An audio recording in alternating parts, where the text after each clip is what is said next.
What's happening, folks? Back with another reaction, back with some more Pet Shop Boys. And we're returning to Barry, 1993. Once again, shout out to Seb. And we're up to the tune The Theater, which is a very specific reference. Theaters are used for different things.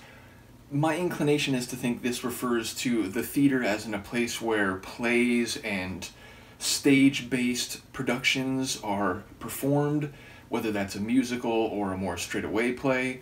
But yes, in some respects, it's seen as a type of entertainment and cultural niche that is, let's say, more learned or erudite, maybe even more, not affluent, but among people who are more affluent, attended by people who are more affluent.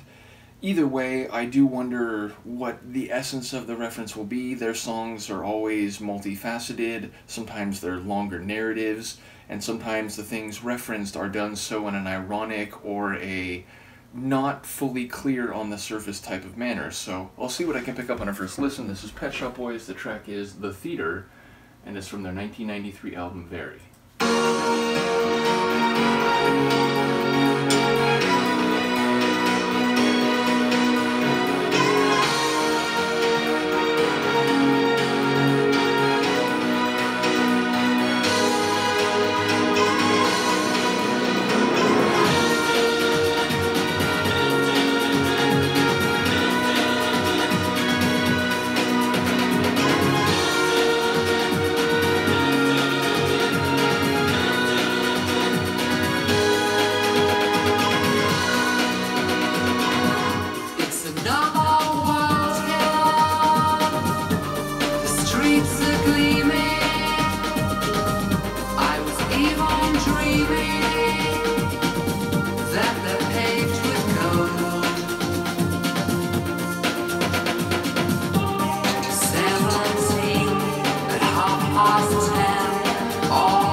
wonder what that last sample is from.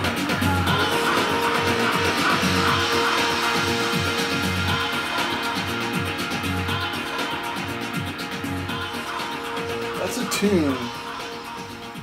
And I think my intro or my title speculation wasn't terribly far away, and the idea that there would be more to it wasn't wrong either. It sounds like we really are talking about class issues here, as well as the preference for those who patronize the fine arts establishments, and perhaps specifically West End theaters, which I know is one of the most famous, if not the most famous, locales for theater performances in the world. I know Broadway's right there, but I think it's still seen as maybe a little bit below it.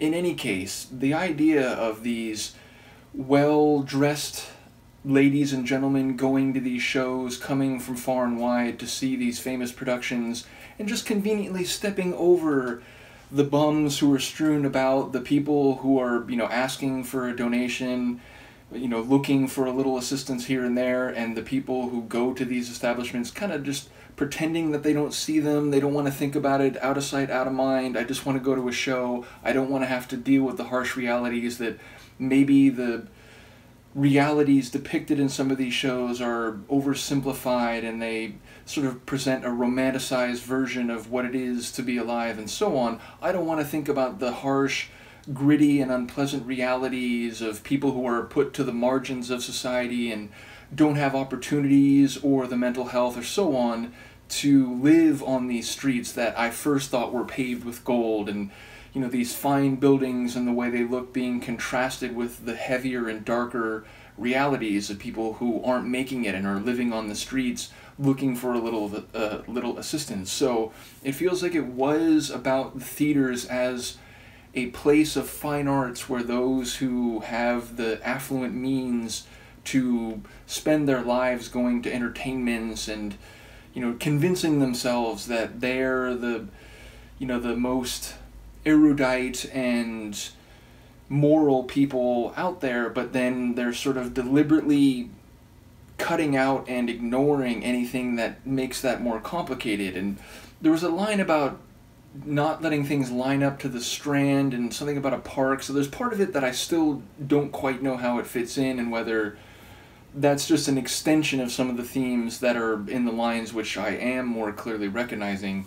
But yeah, it feels like it's a very class-based presentation of that multi-tiered dynamic that happens in cities all around the world, but London perhaps being a particularly good example, and presented from the point of view of the less advantaged, of those living out on the streets. So I also enjoyed the way, and perhaps fitting in with the themes as I took them on this first listen, the track seemed to mix early 90s sort of dance underground type of sonics, especially in the chorus, or it wasn't even the chorus. The chorus actually had the other half of what I'm going to say. It was like these interlude sections that really had this, the parts where the laughing sample would come in, they had this real sort of underground breakbeat kind of sonic composition, but the choruses had these big strings and this full orchestral sort of sound, which that's not unheard of in a Pet Shop Boys track already, but it seemed to be a contrast of the way, or the music you might hear in one of these musicals or stage shows, but offset against more underground type of music, which again feels like there was a bit of thematic expression with the idea of different tiers of society, different socioeconomic brackets, but they're all there together, even if those on the upper echelons choose to sort of ignore, step over, or otherwise not see the people who are on the other end right in front of them. So yeah, it seemed to be a not ironic, but a witty and clever way to address the, if not over indifference, at least lack of a desire to acknowledge harsher realities by some of these people who go to the theater. So yeah, again, it's clever, it's well written, both in terms of the phrasing of some of the lines, but also the way they draw in a pretty serious and heavy issue into a track that you can kind of lose yourself on the sonics and not fully appreciate what they're doing. So again, it seems like whether it's referencing history, cultural movements or socioeconomic realities, Pet Shop Boys have a good way of making a tune danceable and fun while also having depth and thematic significance at the same time. So shout out to Neil and Chris once again. Shout out to Seb for sharing. Let me know what you think of this one. I will see you next time. Peace.